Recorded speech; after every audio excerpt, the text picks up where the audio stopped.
guys, welcome back to my channel. If you are new, I'm Kenny. Make sure you subscribe to my channel. I'll really appreciate that. And if you enjoyed this video, please don't forget to give me a thumbs up. In today's video, I'm going to be doing my 4th anniversary video, like my 4th year hair anniversary video. If you enjoyed this video, please don't forget to give me a thumbs up and also subscribe to my channel. Please make sure you subscribe to my channel. I'll really appreciate that. You can also press that bell beside the subscribe button so you're notified of my new uploads. Anytime I have any video up there, you'll be the first to get the notification. So like I said, I'm going to be doing my 4th anniversary videos. I'm going to be talking about my natural hair journey. I'm going to be sharing 5 tips that I picked up along the way throughout my hair journey. And on Instagram, I told people to ask me some hair related questions and all that. I'm going to be answering those questions in this video as well. And last but not the least, I'm going to be doing a length check. So we'll see how long our hair has grown for the past 4 years. So if you enjoyed this video, like I said, don't forget to give me a thumbs up. So the first thing I'm going to talk about my natural hair journey. The last time I had relaxer in my hair was in September 2014. That was the last time I had relaxer in my hair, and I transitioned from that September 2014 to May 2016 when I cut off the relaxed end of my hair. I think I've talked about this several times on my channel right there. So in May 2016, I cut off the relaxed end of my hair, and that since then I've been completely natural. During my transitioning days, most of the time I wear my hair in braids or crochet braids or buns, like tucked in, roll and tuck buns and those styles like that. So from September 2014 to May 2016 was my transitioning day, and let me tell you, transitioning is not easy. It was the hardest part of my hair journey because dealing with 2 textures, it's not mine. It's headache. Let me tell you. So I just had to get rid of the relaxed end and wear my teeny weeny afro, whichever way it leads me. And immediately I cut off the relaxed end of my hair. That was when I started falling in love with my hair. I could rock it in any style I want. So that is the summary of my hair journey. So let me share with you 5 tips that I've learned throughout my hair journey. The first tip that I've learned is that you have to understand your own hair. When I was like contemplating on going natural, I was watching a lot of YouTube videos. I was following a lot of people on Instagram with natural hair.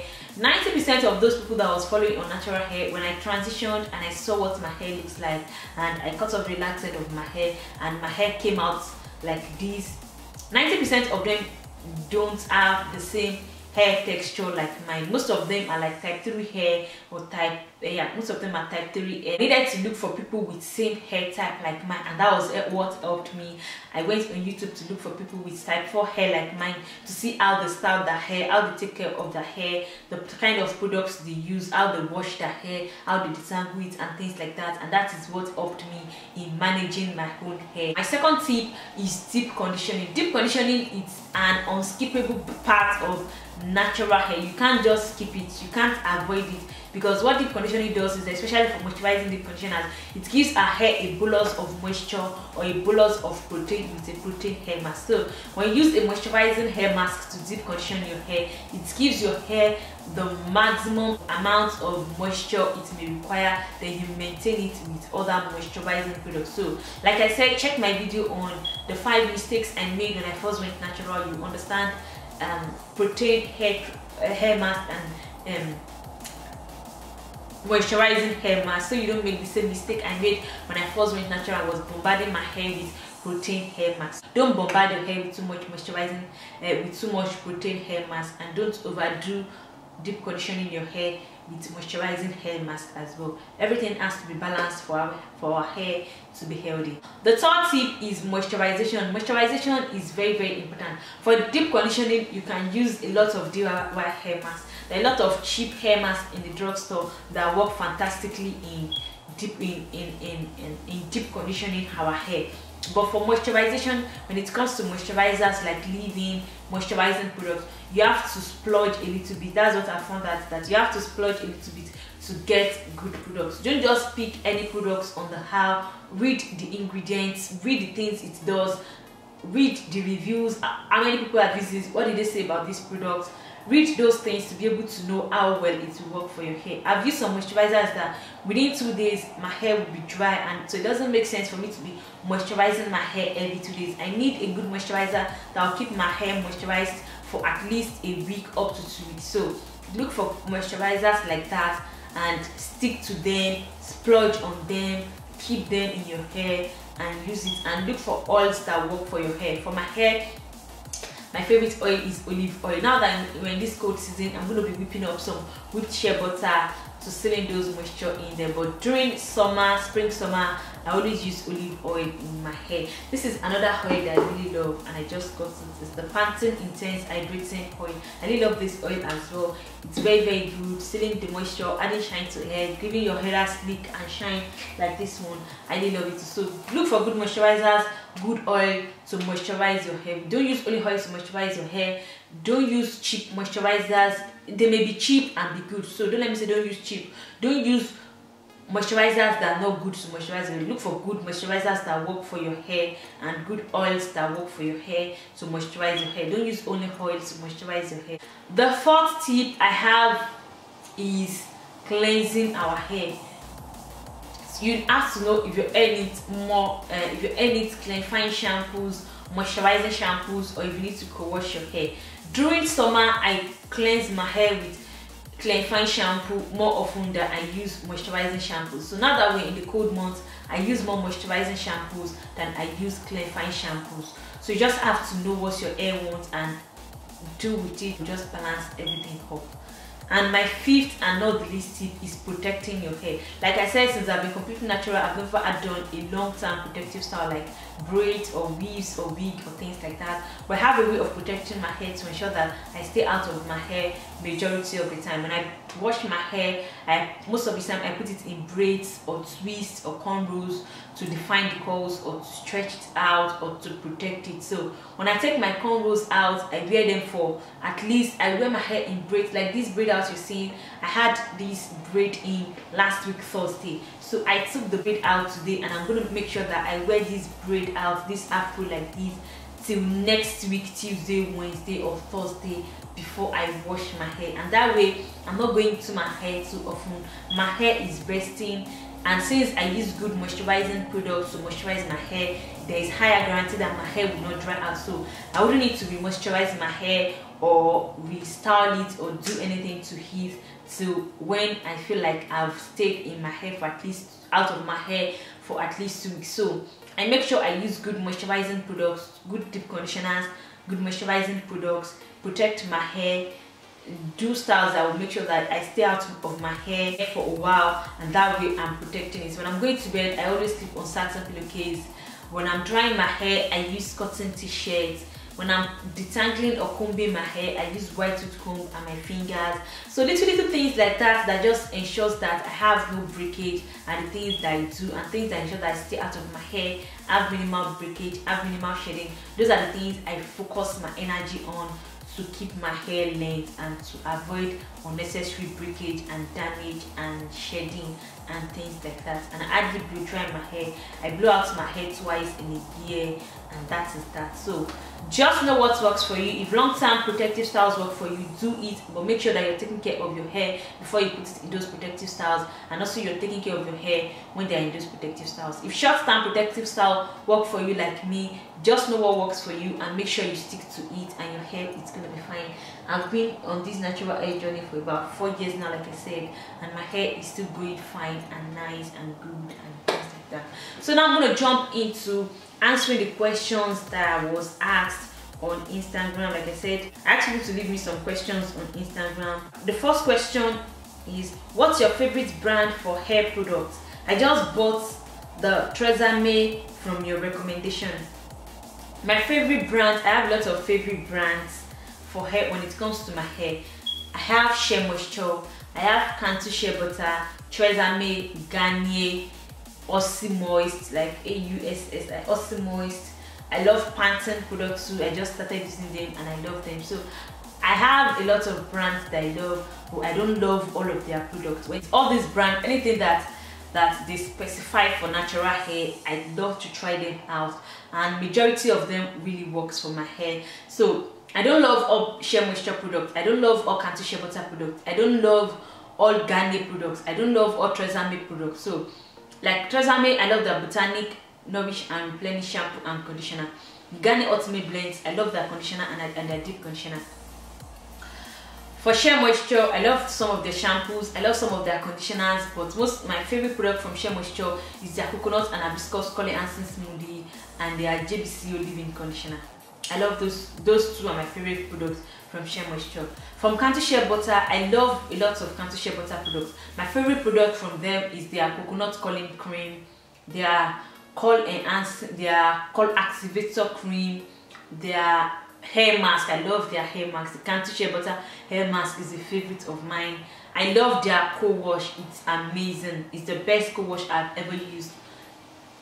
There are some of the products that I'm still trying out, so I don't have a favorite brand, but I have different products from different brands that I really love, like that.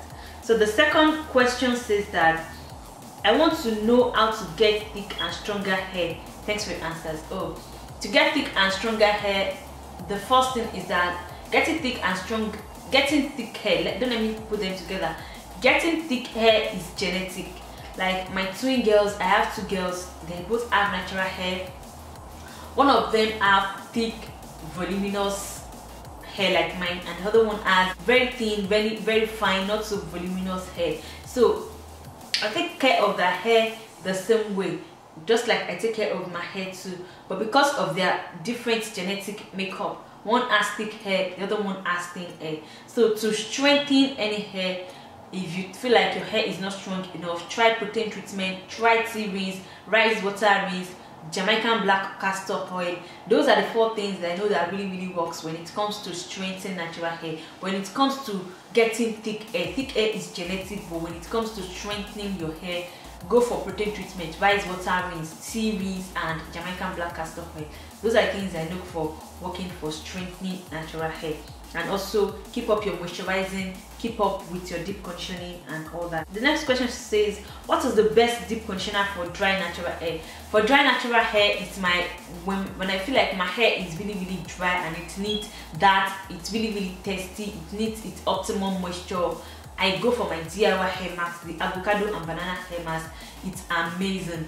One hair mask that I used recently too that it wowed me, it's the Garnier Ultimate Blends Coconut Milk and Macadamia hair mask. That hair mask is a beast when it comes to moisturizing. It is amazing. Try the DIY, try that Garnier Ultimate Blends conditioner and let me know how it works for you. I'm going to be reviewing some more deep conditioners very soon and I'll let you know how moisturizing they have. The next question says, have you ever colored your hair, or have you ever colored or bleached your hair?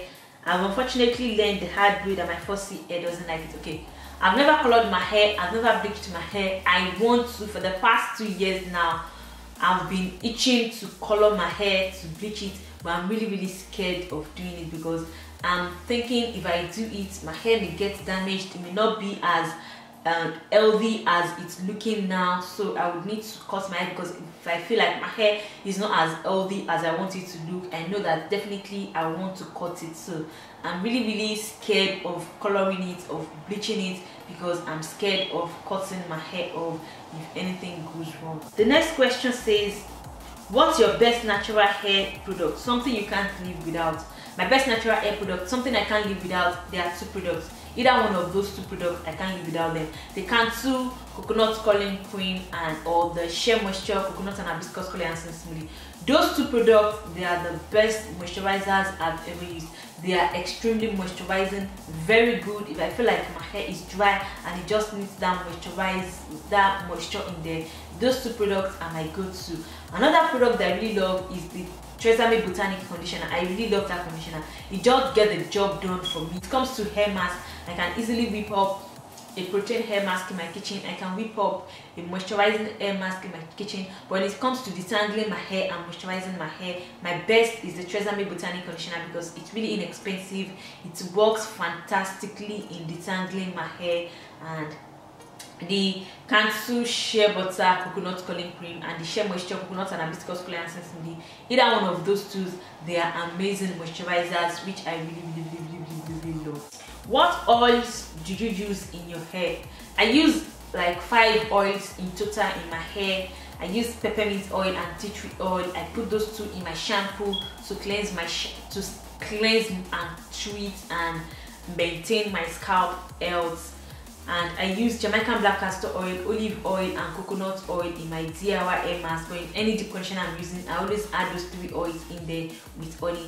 And to moisturize my hair, the only oil I use is olive oil, because it's the only oil that is lightweight enough to really penetrate my hair, to moisturize it when I use it in combination with a good moisturizer. So those are the questions that I got on my Instagram, and I've answered them all. If you have any other question for me, let me know in the comment section below, and I will gladly answer you under the comments. So let me do the length check now so that we can wrap up this video, because it's already getting too long. So let me start from the back. It's right here at my root. So 12, so that's 12 inches at the back.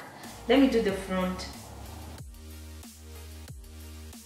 Okay, so the 12 in the front, it's 13 inches in the front, and that is about 34 centimeter, like 34.5 centimeter, which is like 40, no, that is like 13 inches in the front, that is about 34 centimeters, and the 12 inches at the back, it's about 31 centimeters.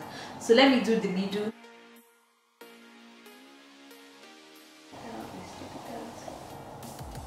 It's 15 inches in the middle, so this is 15 inches in the middle, which is about 39 centimeters. So that is my length. So we just did the length check. I tried to find like a normal length chart on the internet, but I couldn't find any. But left to me, I think my hair is growing at a normal rate. I hardly have breakage and shedding, except for the earliest part of my natural hair that I didn't know what I was doing, and I had some setback, some breakage, some shedding, some hair loss, postnatal hair loss and all that. Apart from all that, I think my hair has been doing fine for a couple of years now. The last 2 years now, I think my hair has been doing fine. I hardly have breakage or shedding, because I have my routine pinned down and laid down for me that has been working for me. I have amazing products in my stash that works beautifully and fantastically for me. So left to me, I think my hair is growing really fine. This hair right here is a braid house. I filmed the makeup look and this braid house right here. That is that for today's video, guys. Let me know if you enjoy it. Let me know if there is any other video suggestion on how to grow hair or anything like that. Any video suggestion you like, let me know in the comment section below, and I'll gladly do it. How long have you been natural? What are your natural hair challenges? Let me know in the comment section below. Don't forget to give me a thumbs up. Your thumbs up goes a really long way in helping my video, so please don't forget to give me that thumbs up. Don't forget to subscribe to my channel. Please make sure you are subscribed to my channel. Don't forget to leave me nice comments in the comment section below. Don't forget to give me a thumbs up, like I said. Share this video with whomever you think it's gonna be of help to. Thank you guys, and I'll catch you in the next video.